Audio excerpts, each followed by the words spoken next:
afternoon, everybody. What's happening, everybody? Tuesday, October 14th, 2025. My name is Kevin Smith. Thank you all so much for tuning in to Loud Majority Live. We've got a jam-packed show for you guys today. In about an hour, President Trump is set to posthumously award Charlie Kirk with the Presidential Medal of Freedom. If you're watching here on LFA TV, make sure you keep it locked in here throughout the day. I'm sure we will be covering that in the next hour. We'll go over all the details about that. Also, Glenn Beck makes a very interesting, discovery, or an interesting, what would you say? Has an interesting interaction with the FBI following his takedown of just how organizations like Antifa are funded. Certain Democrats out there are beginning to give Donald Trump a little bit of credit when it comes to the ceasefire. John Brennan is starting to hear footsteps as he's starting to see some accountability for the things they've done to this country. And Democrats continue to try to fight redistricting and continue to lose.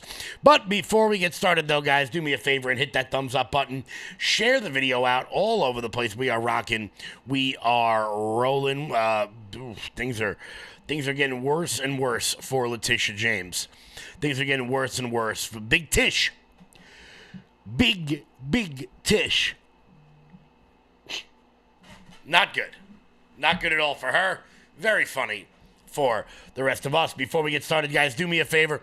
Head on over to loudmajorityusa.com. That's loudmajorityusa.com. Sign up for the newsletter. Check out our shop. That is the best way to support this show and everything we've got going on over here. After Election Day, for the local audience, we're going to have some big news. You guys are going to want to pay attention for that. But until then, guys, head on over loudmajorityusa.com. Sign up for the newsletter. Check out our shop. Once again, that is the best way to. I'm really liking this new one that we got. Check this bad boy out. Check this one out. Available in every color. Oh, yeah. You guys can use promo code RUMBLE to get 20% off everything on the website. That's promo code RUMBLE to get 20% off everything on the website. So let's get rocking. Let's get rolling. So, once again, in about an hour, Charlie Kirk will be given the Presidential Medal of Freedom. This is the highest award a person can get. This is the highest award a person can get, not in the military. This is the highest award a civilian can get. Often it's given, and it's been given out to actors and sports stars. It's been given out to politicians and activists. So for all the people out there trying to claim this is like unprecedented, that Charlie Kirk would get this, it's not. It's absolutely not unprecedented. I think Biden gave it to Magic Johnson. I don't know why. Ellen got one. Ellen doesn't even live in America anymore. So, this is just a ceremonial thing that presidents often do. This is just something that they often do. And many of his colleagues and his pastors are praising his patriotism as Trump readies for the highest civilian honor. Friends, colleagues, and pastors, this is from Fox News. Of Turning Point USA co-founder Charlie Kirk are celebrating his life and legacy, promoting faith, family, and patriotism as President Trump prepares to award him the nation's highest civilian honor. Although he was taken from us far too soon, his legacy will inspire generations to come and outlive us all, said Andrew Colvin, the executive producer of The Charlie Kirk Show. He represented the very best of America and is deserving of this and every other possible accolade. Thank you to President Trump for quite literally shifting world events to honor Charlie on what would have been his 32nd birthday. That's right. Donald Trump got peace in the Middle East yesterday. He signed all of those accords just so he could be back here in time to award, who I assume, Erica Kirk and the rest of the Kirk family, with the Presidential Medal of Freedom. Chief Operating Officer Tyler Boyer told Fox Digital that the award ceremony will be felt by every young adult who has been involved in the conservative advocacy group. Quote, Charlie will be honored today on behalf of the millions of conservative activists that he helped lift up and save the movement and the country. Today in the White House, this award will be felt by every young man and every young woman who is impacted by his work. They can wear it to carry on the work they are doing. This is really big. This is really big. Kirk is set to receive the highest civilian honor Tuesday at 4 p.m. Eastern on what would have been his 32nd birthday. The Presidential Medal of Freedom is awarded to individuals who presidents determined have shown exceptional contributions to the country. Charlie Kirk's longtime pastor said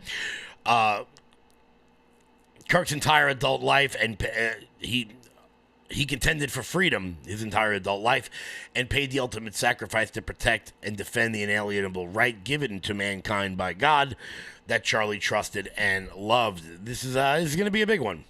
I'm kind of happy. I got to be honest with you. I'm kind of happy that I won't be reporting on it because I'm sure I'll end up crying during it. But make sure you keep it locked in here. Make sure you keep it locked in to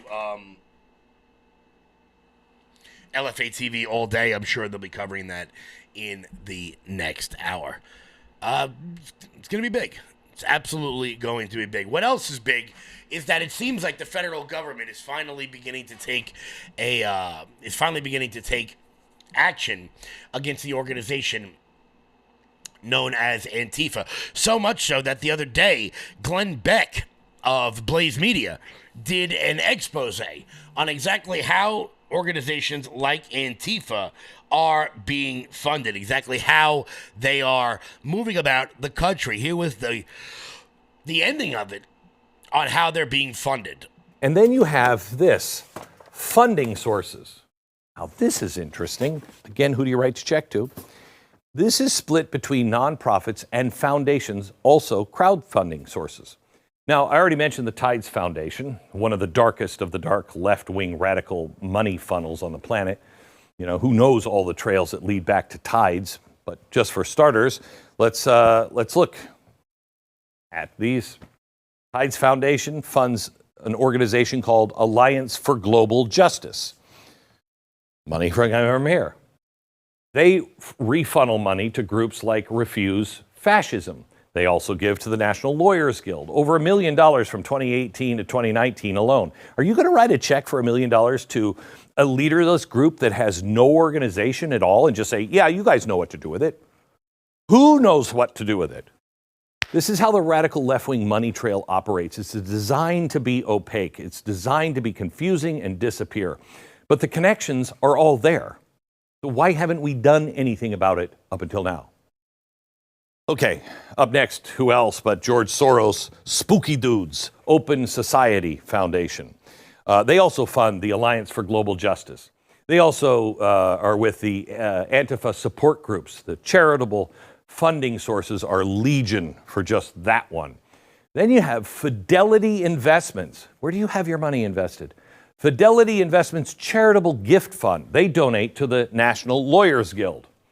Also, Schwab Charitable Fund. Boy, if I had my money in Schwab, or Fidelity, I don't know if I would have it. They're giving to the people who are supporting these people. I mean, I could go on, and we haven't even gotten to the crowdfunding platforms. You have ActBlue and Patreon. You have Fundraiser, the Action Network. Then you have book sales. Book sales? Oh yeah, book sales, like the college professor that produced the Antifa handbook. Look, I'm not accusing anyone here. I'm just saying this is pretty much off the top of my head. I'm just showing the connections that have a very strong odor attached to them. And I've followed these people long enough to know this is the way it works. This one chalkboard alone is enough for the Trump administration just to start. I mean, just start. And they are. And it should be enough alone just to debunk the ridiculous notion. Just the question, who are you writing checks to? $1 million check. Who's cashing it? What bank? Where is this happening? Schwab is giving to just street kids who, what? It's ridiculous to believe that. Ridiculous. Antifa now has been designated as a terrorist organization. It is about time. And it is time to turn over all of the stones.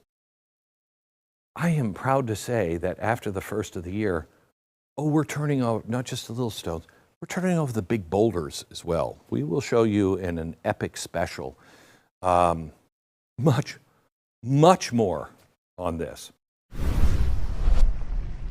Now, following this giant expose, and that video went on for about 20 minutes, I would urge everybody to go watch it in full.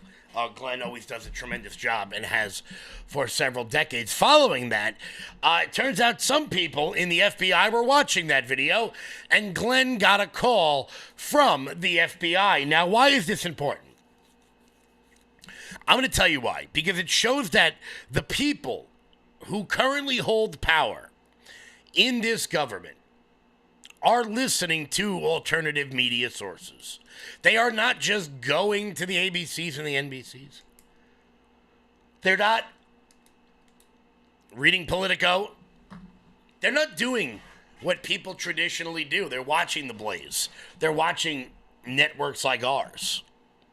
They're watching podcasters out there and getting a feel for the stuff that's going on in the world through the lens of alternative media sources. And they're finding out that people like Glenn Beck are actually doing the types of investigative reporting that the mainstream media either, chooses to ignore or pretends it doesn't exist. So, after Glenn did that expose, this happened. Last week, I did a TV show that apparently got the FBI's attention. The topic was initial investigation, a jumping off point, shattering the myth that Antifa just, it's just leaderless and decentralized. We thought, no, it's really not. So we dove in headfirst and we analyzed the Antifa network, and we went from the street thugs to the support groups, eventually to the funding. Okay. To say the FBI was interested in this might be an understatement. Let's just say the FBI is turning over every single stone. It is so clear to me that they are exploring all angles of this, and they are talking to anyone and everyone that can give them any kind of information. How do I know? Saturday, I get a phone call. The director would like to send over some agents to speak to you, Glenn. And I'm like, the FBI agents? Yes, you said some things that they need to talk to you about. And I'm like, well, good things or bad things? They'll be over. So they sat in my living room. 3 agents sat in my living room on Saturday afternoon for almost 2 hours. And I immediately called Jason. I'm like, Jason, you're the researcher. It's your fault. I'm going to throw you under the bus. You better get your butt over here. So Jason was there, and my wife and Jason and I sat there, and it was surreal at one point. I talked to him for about 15 minutes just going over the Tides Foundation and saying, if you understand Tides, you'll understand how difficult your job is going to be. And this is information that I first gave on Fox years ago. Let me just say this. Finally, we have an administration and an FBI director that is willing to go in deep, not surface, but deep. I can only imagine what we could have avoided if anyone in an administration would have done this in 2011. But if I were in that imaginary group of Antifa, which, by the way, has imaginary leaders leaving the country to go maybe to imaginary countries outside of the U.S. right now, I would be very concerned. If I were part of anything that was sending money their way or assistance their way, I don't know. I might be a little concerned because the FBI is dead ass serious. Thank you, Donald Trump, Kash Patel, and all of the agents at the FBI. Now, I don't know if you guys have noticed this or not over the course of the last several months since Donald Trump took office, but it seems like the intensity in which a lot of the protests are going on all over the country seem to be dying down a bit. I mean, sure, you've got your radicals in Portland and in the major metros, New York, Los Angeles, but you're not seeing them sprout up all over the country like you have before. And the part of this that I want to focus on is what Glenn says at the very end. In 2011, when he started talking about this, there was no way he could have ever imagined that anyone would ever look in to some of these shady organizations like the Open Society Foundation or the Tides Foundation or the Clinton Foundation. There was no way anyone was ever going to look into that. But isn't it weird? Isn't it weird how right as this happens, right as it happens, prosecutors in Illinois have found that NGOs have laundered over $1 billion worth of funds. I'm Representative Brad Halbrook of the 107th District of Shelbyville. Today we're turning our attention to a staggering amount of taxpayer money, over $1 billion, that's being funneled into political connected non-government organizations or NGOs. This wasn't uncovered by government watchdogs, but concerned Illinoisans and Republican legislators that our grassroots effort we call DOGE, or the Department of Government Efficiency. Before we show you where the money's going, we need to ask one simple question. Why is government funding NGOs at all? First, there's no transparency. NGOs aren't subject to the Freedom of Information Act or FOIA. Taxpayers can't see how their money is being spent. Just last week, a lawsuit was filed because the state refused to release a contract detailing how much public money was being sent to specific groups. Second, the budget language is vague and on purpose. These grants are buried under broad terms with little or no detail. Lawmakers are being asked to approve funding without knowing how the money will be used or even who's getting it. Third, the human services budget has been hijacked. It used to mean helping seniors, helping single mothers, and people with disabilities. Now it's packed with programs for politically aligned groups offering vague services like parent mentoring, immigrant support, LGBTQ advocacy, and many are race or identity-based initiatives that serve political agendas, not real need. Fourth, this spending undermines real charity. Faith-based groups and private charities are being pushed aside while politically connected NGOs scoop up taxpayer dollars. The government is picking winners and losers and rewarding those who keep the majority party in power. Yeah, kind of like we've been saying this entire time. But there are still people out there who will pretend that Antifa doesn't exist. It's not real. And one of those people is the Attorney General of Minnesota, Keith Ellison. Now, Keith Ellison is, I'm not going to call him a terrorist, but he's about a notch below it. Like, some days he's thinking about it, some days he's not. Man, he says that he has never even heard the phrase Antifa until Donald Trump brought it up. He's never even heard of this. Except for the fact that there's literally a tweet from Keith Ellison holding a book called Antifa, the Handbook. So the fact that there is nobody even knows what it is. The first person I ever heard use the word Antifa was Donald J. Trump. When he was going on about how there were good people on both sides in Charlottesville. That's the first time I ever heard anyone use the term. So now it's this amorphous thing, and if nobody's really Antifa, then everybody could be. And the reason you can't find them is because they're just that crafty. Yeah, you're literally holding the handbook of Antifa, which was, I'm pretty sure that was written by a professor at Rutgers. But you've never heard of it before. By the way, there he is peddling the both sides lie again and again and again, while the idiot on MSNBC does absolutely nothing to correct them. Nothing to correct them at all. And they wonder why their media outlets are dying, and they wonder why they're dropping further and further and further in the ratings every single day, because people seem to know that they are not getting the truth. They are not getting reality. Now, some Democrats have begun to at least acknowledge that maybe, just maybe, Donald Trump deserves a little bit of credit for the successes in which he has gotten, particularly when it comes to the ceasefire. We'll get to that in 1 second. Before we do that, here's Jeremy. Hey, everybody, how you doing? Well, it's that time of year again, isn't it? My favorite time of year, fall.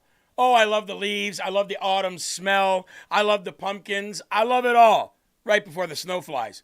But what I don't love that comes with the cold weather and the fall weather is the flu, are the sniffles, the cold. All those common cold sniffles that you get every year. And if you have kids in the house, little kids going to and fro school, and they're coming back and they're touching everything and they're bringing the bacteria and all those viruses home from school, you don't want anything to do with that.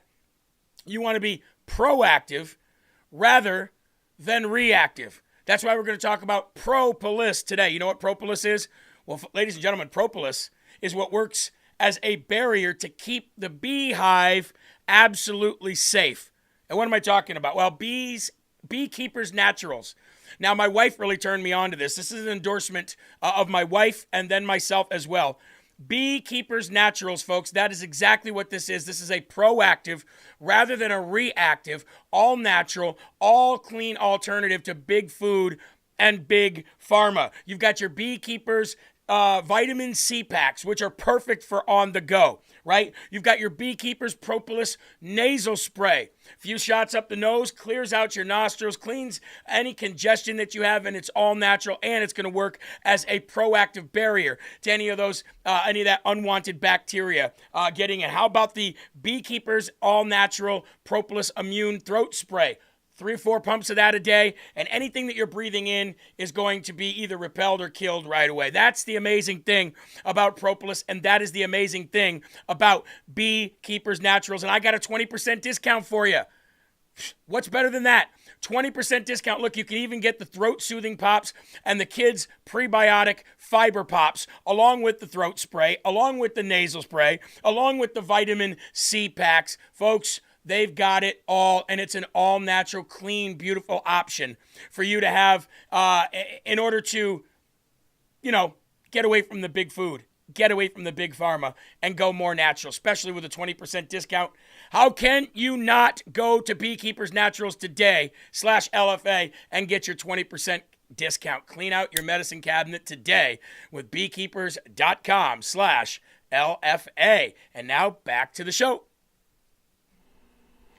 So some Democrats out there are actually beginning to give Donald Trump a little bit of credit when it comes to the ceasefire. And he was asked about that today in his cabinet meeting about what the next steps are. Because, look, the hostages are back, and that is what everyone always said was the biggest sticking point when it came to ending this war. Now, President Trump is obviously being asked about phase 2. Here that is. They're going to disarm, and because they said they were going to disarm. And if they don't disarm, we will disarm them. How will you do that? I don't have to explain that to you. But if they don't disarm, we will disarm them. They know I'm not playing games. Okay? Now, we did something monumental. We got the hostages back. That was the first thing we had to do. Above all else, get the hostages back. Now, they misrepresented because we were told they had 26, 24 of dead hostages, if we can use those terms. And it seems as though they don't have that because we're talking about a much lesser number. But that's a very tough subject. I want them back. That's what they said. I want them back. Also, they said they were going to disarm. And initially speaking, they needed, they did take out a couple of gangs that were very bad, very, very bad gangs, and they did take them out. And they killed a number of gang members.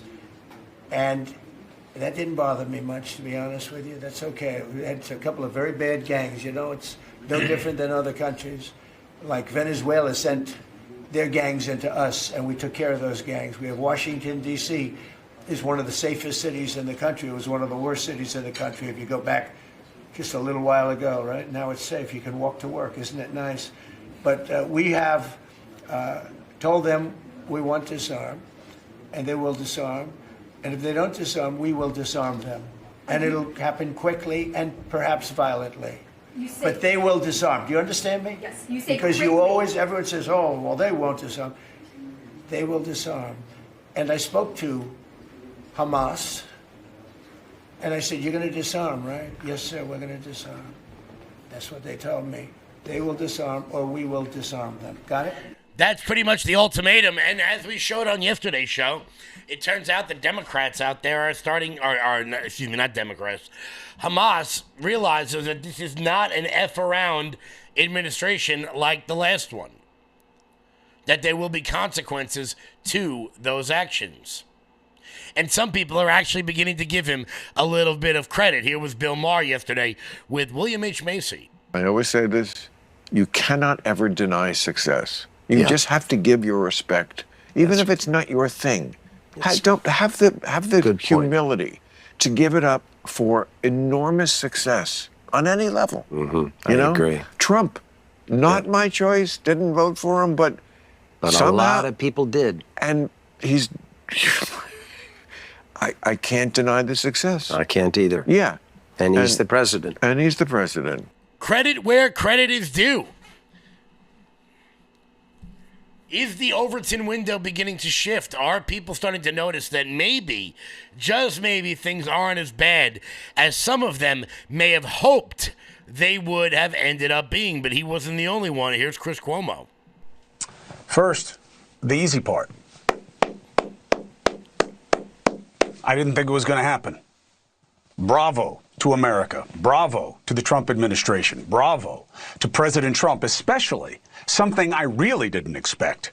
What I thought was just going to be a regular Trump victory lap. He brought in so many countries to celebrate this. Why? Because they made it happen? Nope. But because he needs them to make what needs to happen next happen. Very smart. Very smart. Now, why is that hard to say? Because in our politics, you cannot recognize the other side. It is like saying Hitler has a nice haircut. You can't do it. And that's why we're dying. That is the poison. Not here. Not in News Nation. Here, we do not take a side. I attack the idea of sides. Is the Overton window beginning to change? Are we beginning to get a little bit of a, I don't know, maybe people starting to accept certain realities here? Do I think either of those people would vote Republican? Of course not. However, I do believe that, look, what are we in? What are we in, month 7 of 4 years? Trump keeps up wins like this. Things are going to be moving in the other direction. Things are going to be moving in the more positive direction as the NASDAQ and the S&P and the Dow Jones continue to reach gigantic highs. The market seems to be booming. The economy is booming. People are buying houses. The world is becoming more normal. There's peace all over the place. Maybe, I don't know. Maybe we're beginning to break through a little bit on some of these people. Here was Scott Jennings talking about the ceasefire. I mean, as an American, my heart couldn't be more full. I mean, the United States of America today, and its president, Donald Trump, is at the forefront of the most important thing going on in this world, the release of these hostages and the possibility of a standing peace in the Middle East where there simply just hasn't been any. And so, as an American, the fact that we're leading this effort, that we're leading this coalition, that the president was able to bring the Arab states together to get Netanyahu and that relationship they have in line enough to pull this off. I mean, it makes my heart so full that this is the power of the United States of America. This is what makes us the most unique country and the most important superpower in the world. I've had a range of emotions today because, as you know, I care deeply about these hostages. I could watch those videos all day, and I have been watching them all day. I am still very sad for the 24 families for whom this is not over. Hamas has not produced the remains yet of, I think, 24 people that we're hoping come out soon. But I interviewed a lady on my radio show today, Yael Bar-Tur, who was in Hostage Square, and she was a counselor to some of the hostage families. She was at that rally, and she told me today the unbelievable support for Donald Trump and for the American people. You could feel it in the air. It was palpable, the appreciation that those Israelis have for Trump and for the United States of America. And if that doesn't make you feel patriotic about your own country, then I don't know what to say. It makes me feel great as an American that we are leading an effort for peace and hopefully prosperity in a region that has struggled with it. And you know what? Just you could see how you could feel how heartfelt that was from Scott Jennings. Now, of course, that's not the only conflict all over the world. There are Christians being murdered in Sudan and Nigeria. Nobody seems to care about that. But of course, there's the other big war that President Trump seems to be planning on doing the same sort of thing with. Plans on doing something to stop the war in Ukraine. He was President Trump at the cabinet meeting. Ukraine President Zelensky on Friday. You expect to talk about weapons? Is there going to be a package? Interesting meeting going on. Look, I'm very disappointed because Vladimir and I had a very good relationship, probably still do. I don't know why he continues with this war. This war has been so bad for him. He's going into 4 years of a war that he should have won that war in 1 week. He's now going to soon be into his 4th year. He's lost 1.5 million soldiers, probably, close. Certainly in terms of wounded and no legs and no arms and all the things that happen in horrible wars. It's a horrible war. That's the biggest thing that's happened since World War II in terms of death. It's bigger than any of them. I settled 8 of them. The biggest is that in terms of death. Incredible. I think India, Pakistan had great potential. We did a great job of that one. But he's got to really settle this war. And you know, they have long lines waiting for gasoline in Russia right now, right? They have long lines. Who thought that was going to happen? And all of a sudden his economy is going to collapse. And I'd like to see him do well. I mean, I had a very good relationship with Vladimir Putin, but he just doesn't want to end that war. And I think it's making him look very bad. He could end it. He could end it quickly. And I have to tell you, I give credit because who would think that Ukraine could have fought Russia for 4 years to essentially a standstill? Now, there has been some early, before they knew what the hell was happening, because it happened quick. Biden should have never let that happen. That's a war that should have never happened, but it did. But it's not making Russia look good, I will tell you that. We'll be talking about Ukraine, yeah. I mean, I have the president coming in on Friday, and I know what he has to say. He wants weapons. He would like to have tomahawks. Everyone else wants tomahawks. And we have a lot of tomahawks. Tomahawk is do you need any tomahawks in Argentina? You can cross Moscow with tomahawks. You need them for your opposition, I guess, because in this country they'd use tomahawks for the opposition. I don't do that. I'm much nicer.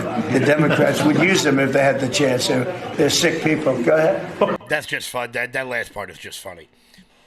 But you got Zelensky coming in on Friday, and hopefully we can get some sort of resolve to this conflict. I mean, could you imagine 2 weeks, Donald Trump solves 2 wars? Or at least gets us moving in that direction. Anybody who thinks that wars just end over a single meeting, you're on drugs. It's not how reality works. This isn't a damn Hollywood movie. Wars don't end overnight. However, moving towards that, taking one step at a time down that road is better than where we were. It's better than where we were. And every single day, President Trump continues to move us in a better direction. We'll get to more of that in 1 second. Before we do that, Old Glory Bank. When big banks decide who gets access to America's financial systems and who doesn't, who do you think gets left out? Middle Americans who proudly wave their pro-America values. Cancel culture in banking is corrosive. It limits your participation in a vibrant, free market economy. Fortunately, you can fight back. You now have the opportunity to invest in the bank that's investing in a fair American banking system, one based in freedom. Ownership in Old Glory Bank, the pro-America online bank, is here. Old Glory Bank is a full-service FDIC-insured bank that's the alternative to overreaching, un-American big banks. We stand for privacy, security, and liberty. We stand for freedom, family, faith, and the flag. We stand for all the values you stand for, and for the values big banks can't stand. So help keep banking in the hands of Main Street, not Wall Street. To invest in Old Glory Bank, go to oldglorybank.com. Guys, head on over to oldglorybank.com. That's oldglorybank.com. Solving wars is difficult, but you know it's not. Switching banks over to Old Glory Bank. Guys, head on over to Old Glory Bank and lock in those interest rates before they start going down or before, God forbid, something happens in the market. Head on over to oldglorybank.com. That's oldglorybank.com. So things keep getting better and better and better and better and better for Republicans. And as things get better for us, things seem to be getting better for the country. Things seem to be getting better for the country. We have a bit of a fight on our hands here with California. California, who can seem to do absolutely nothing right, has decided to put a proposition on their ballot this year on whether or not they are going to redistrict as a result of what Texas is doing for House seats. Now, this has triggered a spiral that, all right, well, if you're going to do it, then we're going to do it. And if we're going to do it, then you're going to do it. Democrats will pretend that this was all taken on by Texas, and if Texas hadn't started it, then we wouldn't have started it ourselves. Of course, they ignore the 2022 congressional maps in the state of New York that had to be challenged by George Santos in order to make them fair again. They ignore that totality. But because California has decided to do this, every other state in the country is doing it as well. And there's a little nugget. There's a little nugget out there that Democrats don't really seem to understand. And that is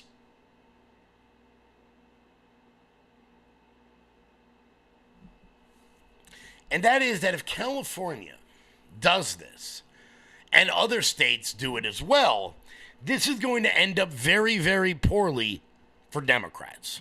Actually represents pretty accurately, mathematically, how the country is divided over the question of the presidency. But if you look at this is what the party pickups would be for congressional districts.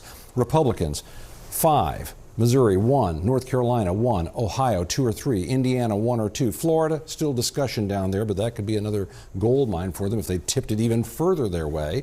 Kansas, 1. New Hampshire, 1. And Nebraska.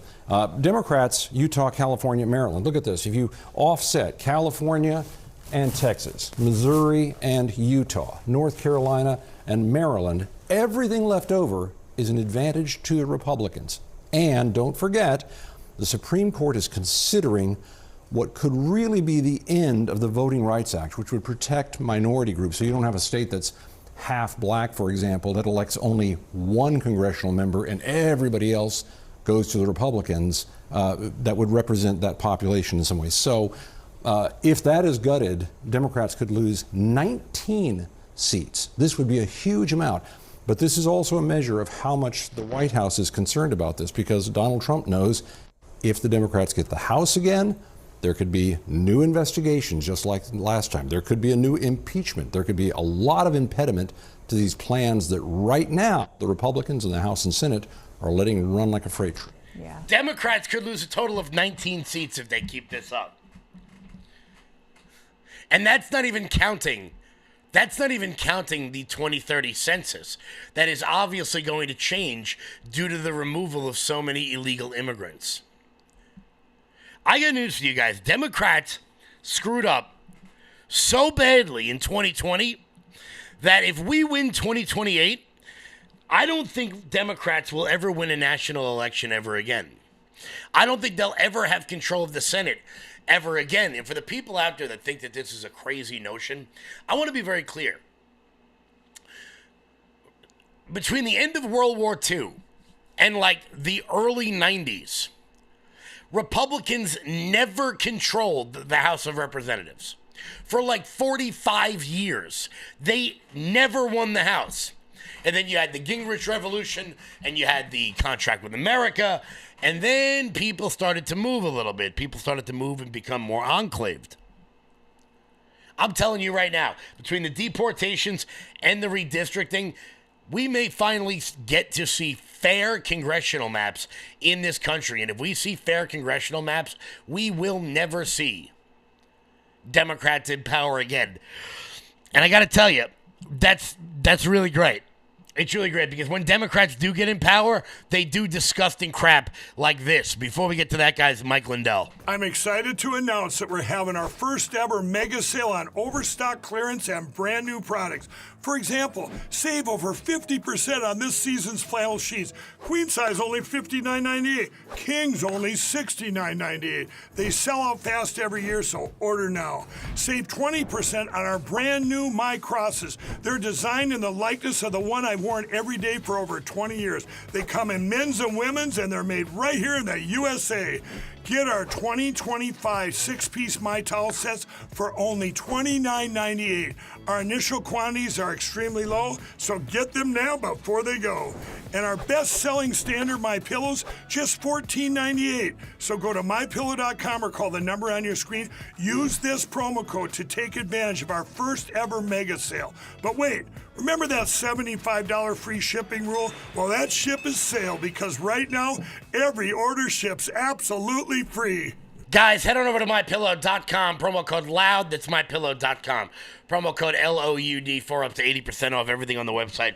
That's MyPillow.com, promo code LOUD. They've been a long-time supporter of the show. So if you're going to get MyPillow products, use that code LOUD. It really does help us out. So Wisconsin Democrats have really lost the thread here. Apparently, they're not really understanding the times in which we are living in, as they began handing out, these little rubber bracelets. I got the Charlie Kirk one on right now. They began handing out those little bracelets at a I don't know what it was, a farmer's market or a fair or something along those lines, with the line, "Is he dead yet?" With no shame whatsoever. It's hate speech. I mean, it's literally wishing death on somebody, which isn't appropriate in any scenario. Katie Neubauer says she and her family were enjoying their Saturday morning at the Oshkosh Farmers Market this past weekend. But things took a turn, she says, when her 8-year-old child was handed a bracelet from a member of the Winnebago County Democratic Party's booth. The guy behind the tent table said, "Hey, give this to your mom. She's going to really want this." And one of the children comes running up, gives us the bracelet, and we're looking at it, and it literally says, "Is he dead yet?" on the bracelet. Neubauer and the Republican Party of Winnebago County assumed this was a hate speech reference to President Donald Trump. Fox 11 was unable to get a photo of the bracelets. We've been working to get questions answered by the County Democratic Party. The Winnebago County Democratic Party's office is locked, and a sign says that it's closed for Columbus Day. I also called them, but they said everyone is on vacation, and no one can do an interview. Fox 11 also reached out to the Democratic Party of Wisconsin. It declined an interview, but instead the party's communications director, Philip Schulman, texted us a statement that reads, "The materials brought by a volunteer without the authorization of the party are not in line with our values, and we regret this happened." The Republican Party says this type of material is concerning and point to the September 10th assassination of conservative activist Charlie Kirk as a reminder that political violence and hate speech cannot be tolerated. We are at a time in our country where political violence is at an all-time high, and to have one of the major parties out there continuing to perpetuate it would be very sad. The Oshkosh Farmers Market tells Fox 11 it received about 10 complaints from customers about the bracelets. Market manager Michelle Schmid-Schultz also confirmed it was the Winnebago County Democratic Party's booth handing out the materials. She says while the market respects everyone's freedom of speech, hate speech is not permitted. We do have a vendor code of conduct and rules and regulations on how items are to be handed out at the farmers market, and they did break market rules. She says the Winnebago County Democratic Party has been talked to about the bracelets. Despite breaking code of conduct, the organization will be allowed to set up for future markets. In Oshkosh, Tony Langfellow, Fox 11 News.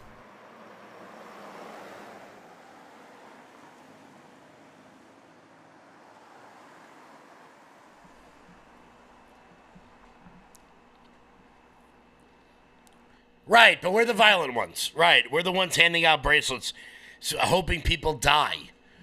Last week when Joe Biden was started his chemotherapy, every person I knew put out prayers for Joe Biden because nobody wants to see anything happen to him. But right, we're the violent ones. Both sides, guys. It's all about both sides. But in a minute, we're going to check in on our friends over in Chicago because Don Lemon was on the ground in Chicago and continues to make a complete ass out of himself. And I got to be honest with you, it's just funny to watch.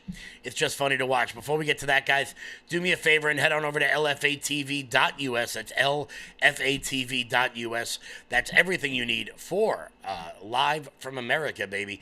Guys, check out Jeremy's shop. And while you guys are there, consider becoming a monthly donor over at LFATV.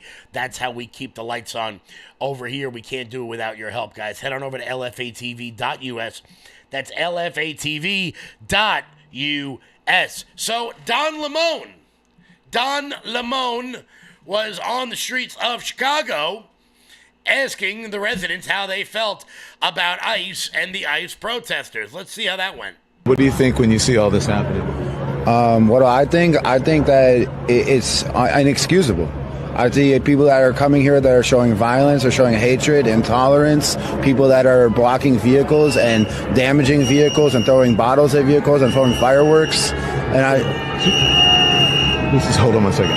Show that. This is what happening now.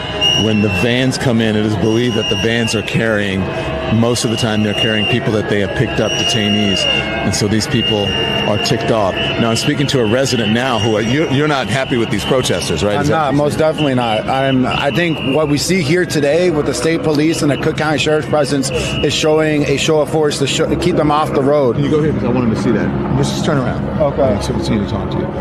You said that what? They're showing, so you have the Cook County Sheriff's, Illinois State Police, Broadview Police, and other local jurisdictions. And earlier, I don't think you were here quite for this, but they had locked arms, the protesters, and they attempted to block traffic, and for no reason. And they're not blocking, so they gave you a right to free speech. They gave you a right to all that. But what you don't have the right to do is to threaten violent acts. I've been here and I've seen death threats threatened on the ICE agents. I've seen people threaten to abduct them, kidnap them, hurt them, kill them, and that's unacceptable. We live in America. We have First Amendment right, freedom of speech, regardless of what your political opinion is. But what you don't have is the right to insert and put political violence on somebody, to threaten violence. I agree with you 100%. But also, even if you're a citizen or not, you have the right to due process. You understand why these people are protesting, but you don't agree with some of the tactics that they're using? I understand why they're protesting, but I also wouldn't say I necessarily agree with all their message. I think... You see, Don Lemon does, I don't agree with violence, but whenever someone says something like that,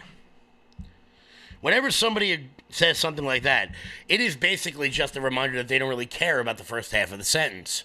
I don't agree with violence, but, sometimes you got to do what you got to do. No, Don, I want one of these people that Don Lemon interviews, one of them, because this is like the fourth or fifth time he's brought up due process. I would love one of them just to ask Don, what about the due process of the people when they broke into the country? So you ignore due process when you break into the nation, and then you expect it on the back end. No. If you wanted due process, you should have followed the process on coming into the nation. But, like usual, the media will tell you that the violence isn't happening, and then you can, open your eyes and see it for yourself. Again, when you first got on scene and you were able to talk to some neighbors and some witnesses there on the scene and describe to us what initially... Judy, wait 1 second. Okay. I see Chicago police are arriving and putting themselves in the middle of the situation right now. It appears there might be someone in command, from what I can see, approaching the area. I'm not sure if this is in an attempt to start dispersing the crowds.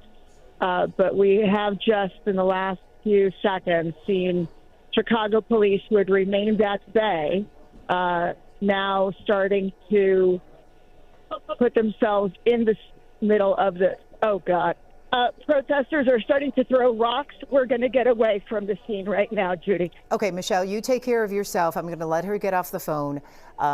We really appreciate it. Get to a safe place. So what you're watching, what you continue to watch, is exactly what Michelle has been describing. This, again, at the intersection 105th and Avenue N.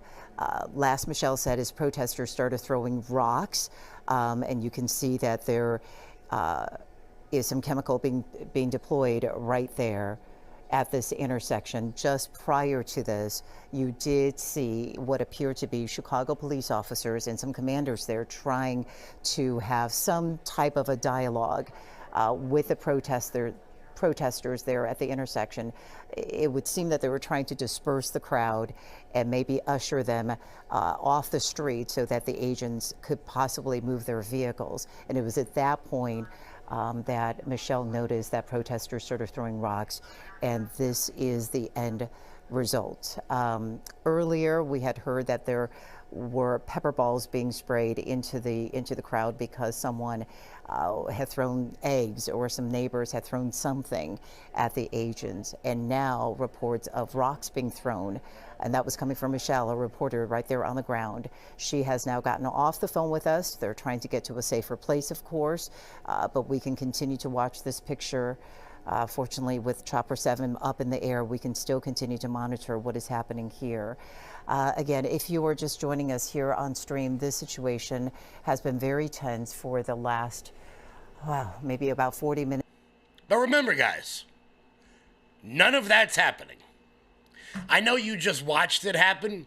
I know you just saw it happen, but it's not happening. Nothing to see here. Throw your hands up in the air. Meh.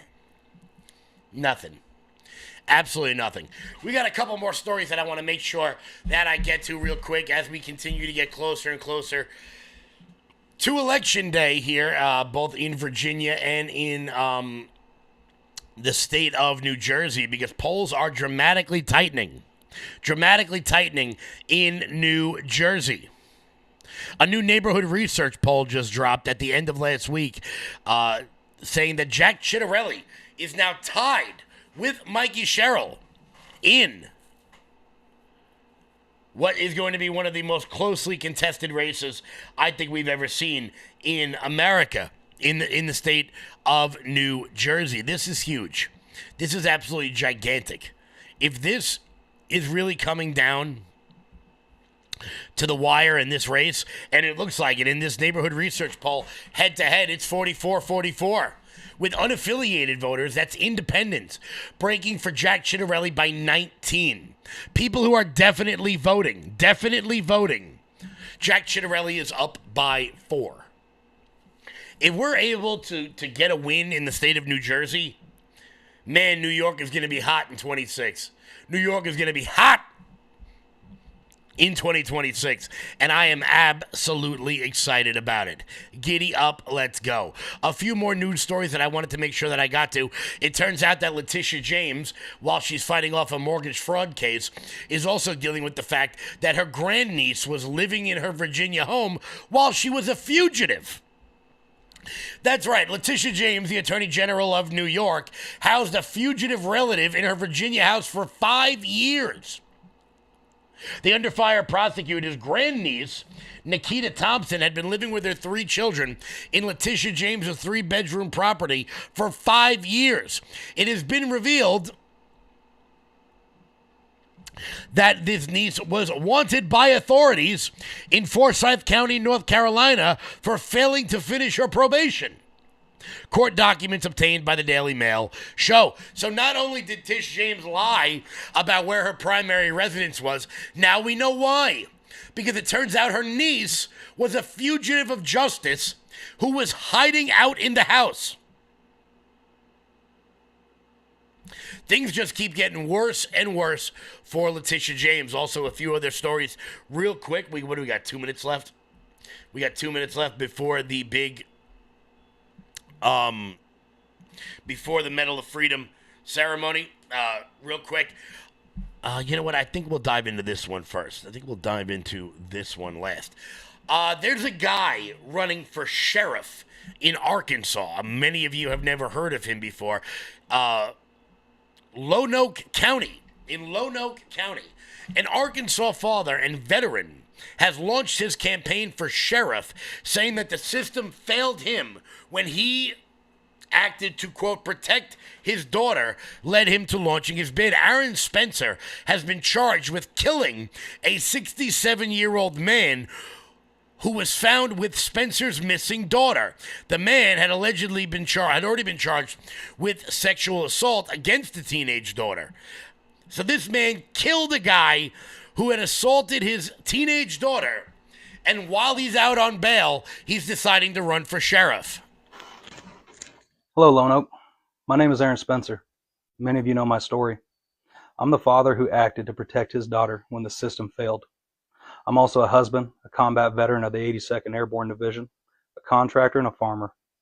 And through my own fight for justice, I have seen firsthand the failures in law enforcement and in our circuit court. And I refuse to stand by while others face these same failures.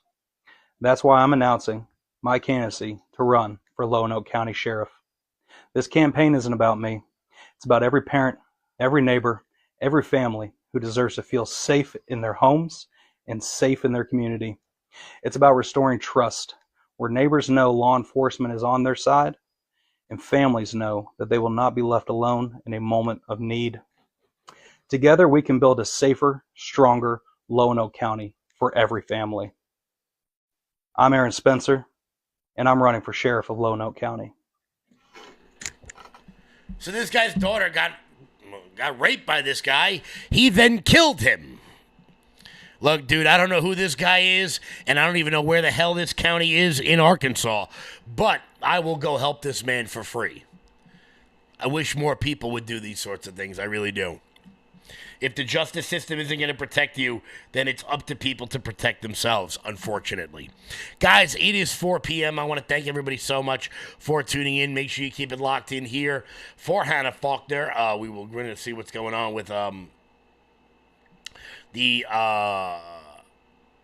going to be running the ceremony next on LFA TV. There's my cue. Hannah Faulkner coming up next. I'll see you guys tomorrow, guys. Until then, stay loud.